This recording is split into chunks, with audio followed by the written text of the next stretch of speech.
검찰이 내일 박근혜 전 대통령에게 소환 날짜를 통보하기로 했습니다. 박 전 대통령은 피의자 신분이기 때문에 정해진 날짜에 나오지 않으면 체포될 수 있고 포토라인에 서는 것도 피할 수 없게 됐습니다.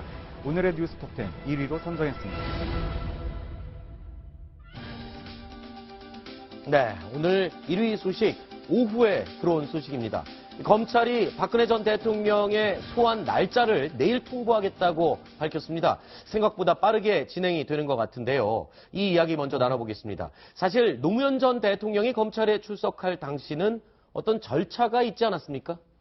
네, 그렇습니다. 이제 2009년 노무현 전 대통령이 피의자 신분으로 검찰에 소환될 당시와 비교를 해봤을 때 네. 이번이 굉장히 이례적이라고 볼 수 있을 것 같은데요. 2009년 4월 22일에 검찰은 노무현 전 대통령에게 서면 질의서를 먼저 발송을 했습니다. 네. 그리고 노무현 전 대통령이 이를 준비를 해서 3일 뒤에 답변서를 제출을 했고요. 그리고 4월 26일에 검찰이 소환 일자를 통보를 했습니다. 아, 그러니까 앞에 서면 질의서를 발송하고 노 전 대통령이 3일 뒤에 답변서를 받은 뒤에 예. 그리고 또 날짜가 며칠 뒤에 소환 일자를 다시 통보를 했는데 예. 이번에는 이 앞에 있던 절차 자체가 모두 없어진 거네요. 네, 그렇습니다. 서면 질의서 발송이라는 그런 단계 자체가 사라진 것이라고 볼 수 있을 것 같은데요. 네. 노무현 전 대통령을 이제 대할 때 검찰의 입장에서는 전직 대통령에 대한 예우라면서 이제 서면 질의서를 먼저 발송을 했던 것이고 네. 최종적으로 이제 일자를 4월 30일로 결정을 했던 것인데 네. 이번에 박근혜 전 대통령에 대해서는 내일 이제 15일에 검찰 출석 일자를 통보하겠다라는 입장을 밝혀서 전직 대통령에 대한 예우라는 것이 좀 차이가 있지 않느냐. 일종의 박 전 대통령에 대한 어떤 괘씸죄가 작용한 것이 아니냐라는 얘기도 나오고 있습니다. 그렇군요. 네. 그런데 이제 조금 시간을 길게 해서 보면은 좀 다른 해석도 가능할 것 같습니다. 네. 왜냐하면 박근혜 전 대통령의 경우에는 지난해 그 10월에 최순실 게이트가 불거진 이후에 네. 검찰에서 특별수사본부를 꾸려서 박 전 대통령에 대한 대면 조사를 시도를 하지 않았습니까? 그랬죠. 그런데 당시에도 거부를 했었고, 네. 그 다음에 특근으로 이 피소가 어떻게 돼 있었는데 당시 헌재에도 한 번도 출석을 하지 않았거든요. 네. 그러니까 지금까지의 어떤 사법당국에서 불렀을 때 네. 박근혜 대통령이 과거에는 이제 현직 대통령 신분이었기 때문에 형사소추 대상이 아니다. 네. 그러니까 내가 직접 조사받을 필요는 없다. 이런 해명이 가능했지만 지금은 이제 그럴 필요가 없는 거거든요. 네. 그러니까 지금까지 검찰 수사가 계속 진행돼 왔을 때 한 번도 협조하지 않았기 때문에 이제 민간인 신분으로 돌아온 만큼 전직 대통령에 대한 예우라기보다는 지금까지 미뤄왔던 숙제를 이제부터는 좀 빨리 속도를 내서 하겠다. 네. 그러니까 소환 날짜를 통보하고 빠른 시일 내에 박 전 대통령을 불러서 조사하겠다. 이런 이제 검찰의 수사 의지가 담겼다 이렇게 볼 수 있을 것 같습니다. 손수호 변호사님께 네. 다시 묻겠습니다. 예, 자, 예. 서면 질의 과정 절차를 검찰이 생략하고 곧장 일방적으로 소환 날짜를 통보하겠다라고 밝힌 이유. 네. 혹시 어차피 서면 질의서를 보내도 지금까지의 검찰 조사나 이런 대응 태도를 볼 때는 뭐 질의서 어차피 답변 못 받을 거. 네. 그리고 그냥 알아서 생략을 한 걸까요? 그래 보입니다. 일단 서면 질의서를 먼저 보내는 것 자체가 굉장히 이례적인 일이고요. 네. 제가 뭐 여러 명의 평범한 그런 의뢰인들 사건을 함에 있어서 서면 질의서를 미리 받아본 적이 단 한 번도 없습니다. 아하. 굉장히 이례적인 일이고 전직 대통령에 대한 예우 차원이고요. 또 노무현 하나가 전 대통령의 지금 얘기를 말씀하시는 거죠. 그렇습니다. 예, 예. 굉장히 예외적인 상황이고요. 그리고 또 하나, 저도 좀 구자영 차장님하고 같은 그런 견해인데요. 네. 검찰이 굉장히 신속하게 속전속결로 수사를 진행하겠다라고 오늘 선언을 한 것으로 보이는데, 네. 만약에 이러한 상황에서 서면 질의서를 발송을 했습니다. 가정해보죠. 그러면은 박근혜 전 대통령 측에서 만약에 답변서를 제출하지 않는다면, 네. 그리고 또 답변을 지금 작성하고 있으니 시간을 더 달라고 요청한다면 자칫 이제 수사가 오히려 속도를 내지 못하고 박근혜 전 대통령 측의 페이스에 말려 들어갈 수도 있습니다. 아하. 이런 것도 우려해서 아예 불필요한 절차는 생략하고 원칙에 따라서 서면 질의서 없이 바로 소환 통지를 내일 할 것으로 보입니다. 그렇군요. 그리고 이제 한 가지 또 좀 그 검찰 입장에서는 그 서두를 수밖에 없는 이유가 있습니다. 네. 왜냐하면 박근혜 대통령 탄핵 이후에 이제 2달 안에 대선을 치러야 되지 않습니까? 네. 그런데 이달 말 그리고 늦어도 다음 달 초 정도면은 각 당에서 이제 대선 후보들이 정해집니다. 그렇게 되면 국민의 관심이 각 당 후보들 중에 이제 누가 차기 대통령이 되느냐.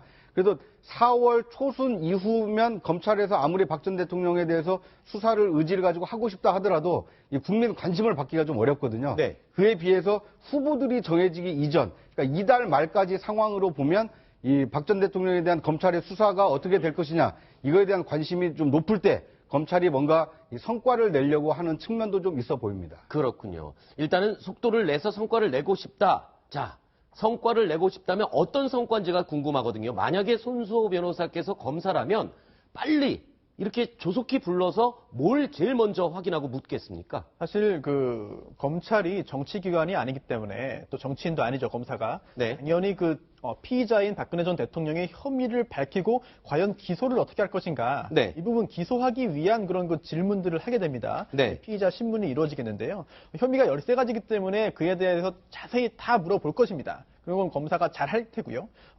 여기에 더해서 추가적으로 개인적으로 궁금한 게 좀 몇 가지가 두 가지가 있습니다. 네. 첫 번째는 박근혜 전 대통령이 차명 휴대전화를 사용했습니다. 이거 자체가 굉장히 논란이 되고 있는데요. 그러면서 청와대 측에서 이제 그 이유를 댔는데요. 그게 바로 북한이 도청 감청할지 모르기 때문에 차명 휴대전화를 대통령이 사용했다라고 했습니다. 네. 그게 그러한 그 변명이 지금도 유효한지 대통령에게 직접 물어보고 싶고요. 네. 또 하나 만약 그게 사실이고 그렇게 생각한다면은 지금 뭐 국가 관련해가지고 국가와 국방 관련해서 국정원장, 뭐 국가 이제 그 안보실장이라든지 아니면은 뭐 이제 그 국방부 장관이라든지 이런 분들도 현재 차명 휴대전화를 쓰고 있는지. 쓰지 않는다면 쓰라고 권유할 것인지 묻고 싶고요. 네. 또한 두 번째는 매주 수요일 이제 집무실로 가지 않고 관저에서 이제 휴식 등을 취했습니다. 물론 관저에 집무실이 있다는 논리도 폈지만요. 그렇다면은 세월호 참사가 발생한 당일에 정말로 무엇을 했는지 그리고 또 이른바 기치료 아줌마, 뭐 주사 아줌마 등등으로부터 구체적으로 어떠한 처치와 시술을 받았는지도 묻고 싶습니다. 알겠습니다. 자, 오늘 검찰 관계자에게요, 기자들이 이런 질문을 했습니다. 박근혜 전 대통령이 과연 검찰청 포토라인에 설 일이 있을 거냐라고 물었을 때 검찰 관계자가 이렇게 했습니다. 전례를 확인하겠다. 이거는 어떻게 해석을 해야 될까요? 기본적으로는 당연히 서야죠. 왜냐하면 노무현 대통령이 대검찰청에 출두했을 때도 그때도 네. 섰기 때문에 왜냐하면 국민적인 어떤 관심사이기 때문에 기자들이 질문을 할 거고 그거에 대해서 당연히 대답을 할 것으로 예상이 됩니다. 그렇군요.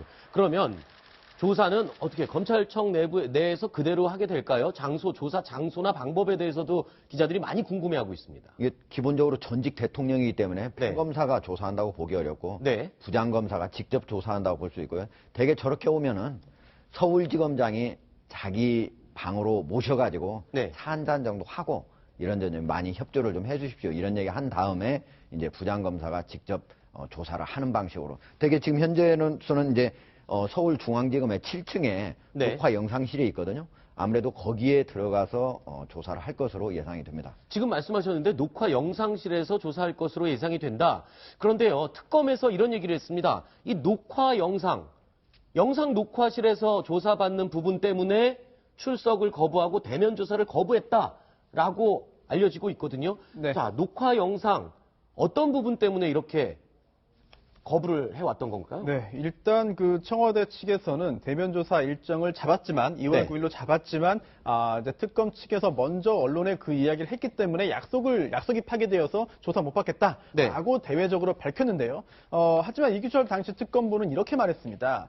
이게 실제로 그런 일이 있었지만 그 다음에 대면 조사 때 어떤 일이 생길지 모르니 녹화와 녹음을 하겠다고 했고 네. 또한 그 녹화를 거부하자 녹음이라도 하겠다. 라고 네. 했는데 그것마저 거부당했다라고 하면서 결국은 박근혜 그 당시 대통령의 이제 그 조사 당시에 진술을 녹화 또는 녹음할 것인지 여부에 대한 이견 때문에 대면 조사가 이루어지지 않았다라는 입장을 밝혔습니다. 네. 하나 궁금한 게 있습니다. 이규철 특검보가 했던 말 중에요. 앞부분에 이런 말을 했었죠. 자, 대면 조사 때 무슨 일이 생길지 모르기 때문에 이거는 뭘 우려하는 거고 또 한 가지 그래서 녹화를 하겠다. 자, 이 뜻이 정확하게 네. 구체적으로 어떤 내용입니까? 일단 그 현행 법령부터 보는 것이 우선일 것 같습니다. 네. 형사소송법 244조의 2에 피의자 진술의 영상 녹화라는 규정이 있습니다. 네. 그 1항이 피의자의 진술은 영상 녹화할 수 있다라고 되어 있습니다. 즉 수사기관이 경찰이나 검사가 피의자를 조사할 때 이러한 진술을 영상 녹화할 수 있다는 그런 규정이 있는 것인데요. 그래서 영상 녹화실이 따로 준비가 되어 있습니다. 보통 이런 경우에 검사의 조사를 받는 그런 피의자가 또한 피의자의 그 변호인이 오히려 먼저 요청을 한 경우가 많습니다. 어찌 보면은 경찰이나 검사로부터 강압적인 수사나 어떤 이상한 행동을 당할지 모르기 때문에 네. 녹화해 주십시오 이렇게 요청을 하는 경우가 많은데요. 그런데 이번 경우에는 오히려 그 반대였죠. 오히려 강압 수사라든지 최순실 씨가 강압 수사라고 이제 외치기도 했고요. 또 여러 가지 그런 논란을 제기당했기 때문에 이러한 그 부분들을 털고 가고 문제 없이 보이기 위해서 오히려 특검 측에서 먼저 녹화를 하겠다고 한 것이고요. 여기에 대해서 원칙적으로는 이제 피의자인 박근혜 당시 대통령이 거부할 수는 없는 것입니다. 네. 하지만 당시 대통령과의 대통령이라는 점에 대한 예우 등등을 고려해서 상호 교섭을 하다가 녹화 녹음 여부에 대한 합의가 이루어지지 않아서 결국은 대면 조사가 안 된 것이죠. 그러면 녹화 녹음을 박근혜 전 대통령은 당시에 왜 거부를 한 겁니까? 뭐가 그렇게 그러니까 기본적으로 불만스러웠을까요?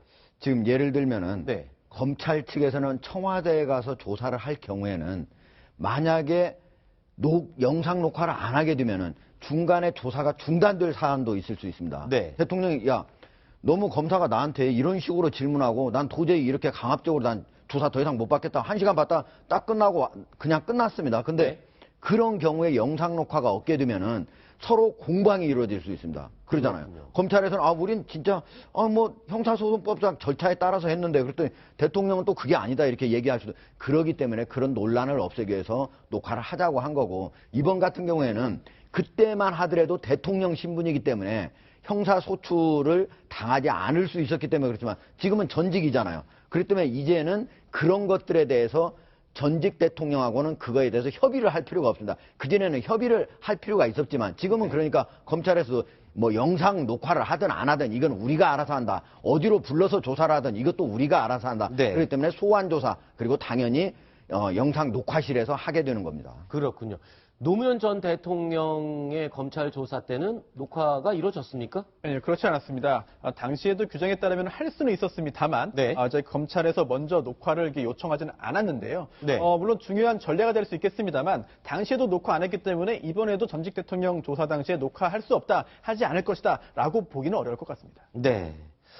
자, 지난 10일 헌법재판소에서 대통령의 탄핵이 결정되던 그날 이정미 헌법재판소장 권한대행은 이런 말을 했습니다. 조사에 응하지도 않고 압수수색도 거부했다. 자, 출석을 여러 번 요구하는 재판관들의 요구사항이 있었는데요. 당시의 내용을 직접 들어보시겠습니다. 피청구인은 검찰과 특별검사의 조사에 응하지 않았고 청와대에 대한 압수수색도 거부하였습니다. 피청구인의 일련의 언행을 보면 헌법 수호 의지가 드러나지 않습니다. 이 중요한 재판에서 이미 지금 한 달이 넘었는데 왜 아무 말씀도 없으신지 좀 답답합니다. 탄핵 심판이기 때문에 피청구인께서도 적극적으로 어떤 부분은 사실이고 어떤 부분은 사실이 아니고 뭐가 잘못된지를 조금 정확히 해주셔야 되지 않을까 그런 생각입니다. 예. 피청구인의 2014년 4월 16일에 행적에 관해서 상당 부분 이제 피청구인이 주장하는 그날의 보고 지시에 대한 것은 이제 기재가 되어 있는데 피청구인이 당일 했던 행적에 대해서 밝히라는 것이었습니다. 오늘의 답변서가 그에 좀 못 미치는 부족하다라는 말씀을 드릴 수밖에 없고 2월 8일자로 피청구인께서 변론지일에 출석하시는지 여부를 밝혀달라고 이렇게 요청을 하셨는데 지금 아직 답변을 안 하셨습니다. 그 부분 어떻게 확인하셨습니까? 하실 예정이십니까? 상의해 보도록 하겠습니다. 지난번부터 좀 상의하신다고 하셨는데요. 꽤 시간이 흘렀습니다. 피청구인께서 출석하실 예정이십니까? 피청구인이 출석하실 예정이십니까? 말씀 답변하십시오. 자, 보신 것처럼 박근혜 전 대통령 헌법재판소 재판관들이 끊임없이 출석을 요구를 했지만 끝끝내 받아들이지 않았습니다. 과연 이랬던 박근혜 전 대통령이 내일 있을 검찰의 출석 기일 통보에는 과연 어떤 반응을 보일지 궁금합니다. 자, 다음 순위 내용 확인해 보겠습니다. 아, 그렇군요. 다음 영상이 또 준비되어 있습니다. 다음 영상 함께 보시겠습니다.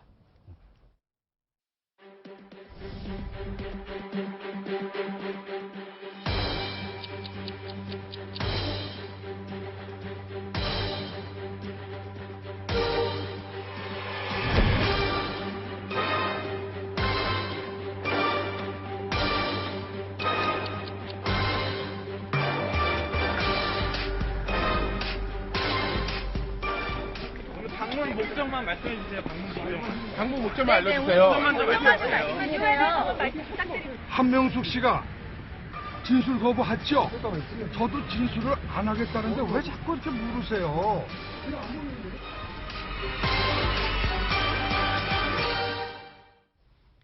자, 삼성동 사저로 정송주 씨, 박근혜 전 대통령의 머리를 담당했던 헤어 디자이너가 방문을 했습니다. 자, 머리 손질을 했다는 것, 외출을 준비하려고 했던 것 아닌가, 이런 추측들이 나오고 있거든요. 근데 이제 뭐 그 진상이야 뭐 박 대통령 본인 말고는 알기가 좀 어렵겠지만 네. 상당히 좀 유추해 볼 수 있는 대목이 있습니다. 박근혜 대통령은 이 4년 동안 그 청와대 관저에서 어떻게 보면 스스로 머리 손질을 하기보다는 누군가가 이제 손질해주는 머리를 만져주는 것을 그 하고 그 다음에 이제 그 외출을 하지 않았습니까? 네. 어떻게 보면 이제 관성의 법칙이 아직까지는 계속 좀 작용하고 있다. 네. 그러니까 원래 하던 일도 오랫동안 안 하면은 좀 이렇게 그 익숙지 않게 되지 않습니까? 네. 근데 이제 갑자기 4년 동안 청와대에서 누군가가 만져주는 머리 손질을 하다가 갑자기 스스로 하려고 하면 네. 어색하기도 하고 잘 안 되기도 하고 네. 또 누군가 이제 찾아오는 사람을 만나야 되는데 또 그런 그 흐트러진 모습으로 만나기도 좀 어렵고 이런 측면에서 그냥 관성대로 해오던 사람에게 머리를 맡겨서 한 거 아닌가 네. 이렇게 그 뭐 추정을 해볼 수 있을 것 같습니다. 그냥 일상적인 관성 때문에 온 게 아니겠냐, 이런 추론을 해주셨고요. 어쨌든 그래서 기자들이 어쨌든 정성중 씨가 들어간 다음에 혹시 오늘 뭐 어디 외부 행사 밖으로 나갈 것인가 이런 것들을 많이 생각을 하고 기다렸었는데 결국은 나오진 않았습니다. 그러니까 그 안으로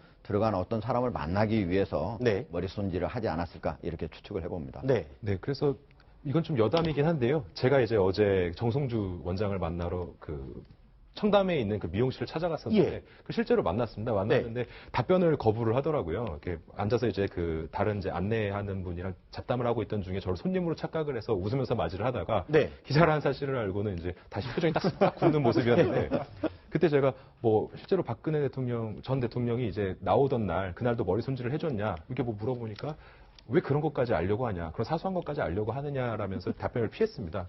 앞으로도 계속 출석을 할 것인지에 대해서, 가서 계속 머리 손질을 해줄 것인지에 대해서 물어봤는데 그것에 대해서도 답변을 거부를 하더라고요. 그런데 이제 오늘 들어가는 모습을 보고 이렇기 때문에 답변을 하지 않았구나라는 생각이 들었습니다. 그렇군요. 김동엽 기자의 그 오늘 헤어스타일이 정성주 원장의 한 머리는 아니죠? 거기가 너무 비싸서 제가 가기에는 좀 무리가 있습니다. 자, 다음 순위 내용 확인해 보겠습니다.